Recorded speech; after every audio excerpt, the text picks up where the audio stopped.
Welcome to a beautiful day in Colorado. It's summer. It's nice weather. Here in the Air Force Academy, they are doing some glider training, so hopefully the wind and the airplanes are not picked up by the audio, but I guess we'll see. Just want to do a quick kind of reply response to the Mops and Moes podcast on what is tactical fitness. Having experience with, the last approximately 20 or so years, 21 years, somewhere around there, doing programming for firefighters, law enforcement, and military. This has kind of been my jam for a while. So just kind of want to give a little bit of perspective, not necessarily a answer to the question of what is tactical fitness training, so much as just kind of some things to think about. Amazon, Jeff Bezos have a philosophy of concept where they look at what doesn't change over time versus what will change. Humans naturally try to compare differences. So what Amazon has done is they've said, everyone will always want low prices. Everyone's probably going to want faster shipping. So let's focus on those. And that's how they've built their business. Very rarely, on the other side of it, when we look at training programs and whatnot, or comparing things, we rarely look at the similarities. So something we can think about is what is similar between the tactical training world and sports. I think first we can look at average age of a lot of our junior enlisted is approximately the same as college.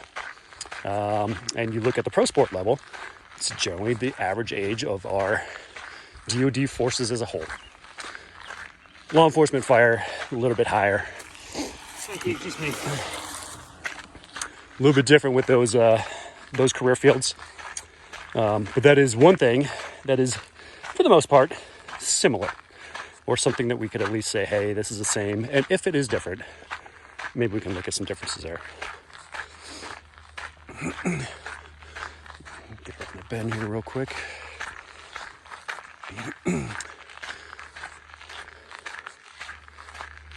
Something else we can think of is both sports, team sports, and actually probably almost all sports, except for running.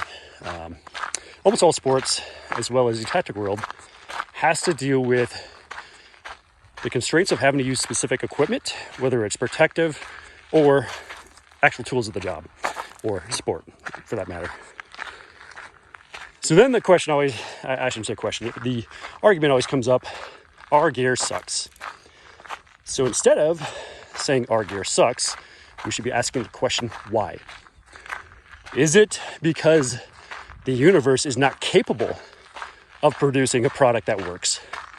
Or is it we just haven't put the emphasis there as an organization? I would argue it's probably the latter.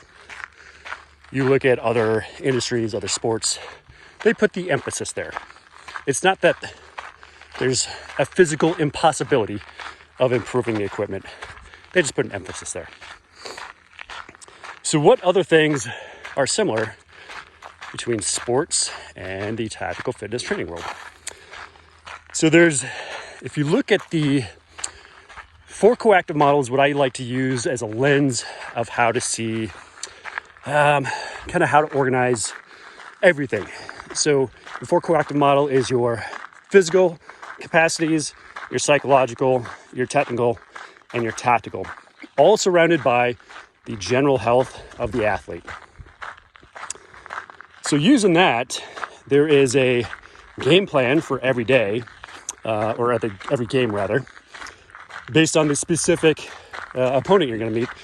And that generally starts elite high school, maybe college, just depends on the exposure, because at that point we have, for the most part, gotten a good foundation of technical skills.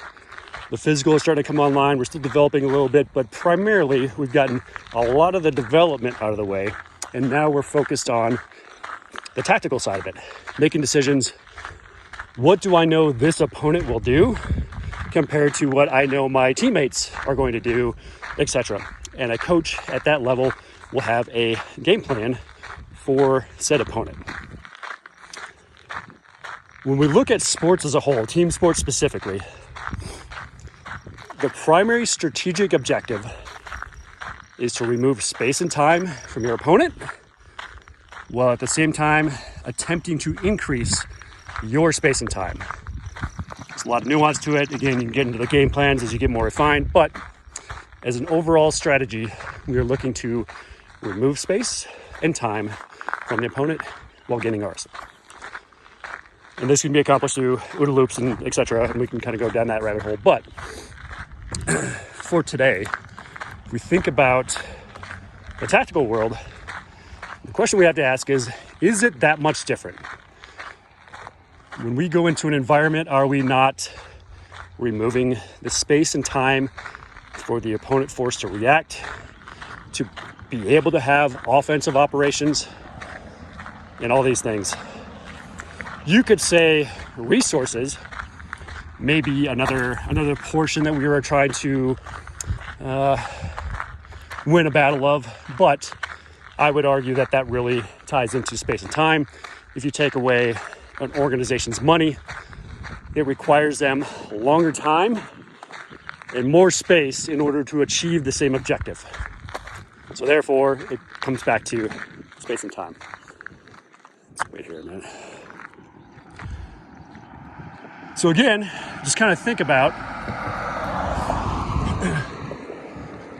what things are not necessarily different. And if they are different, we want to ask, why are they different? Is it because it is physically impossible in the modern world or with the current resources, technology, etc.? Which then leads to the question, is it possible in the future?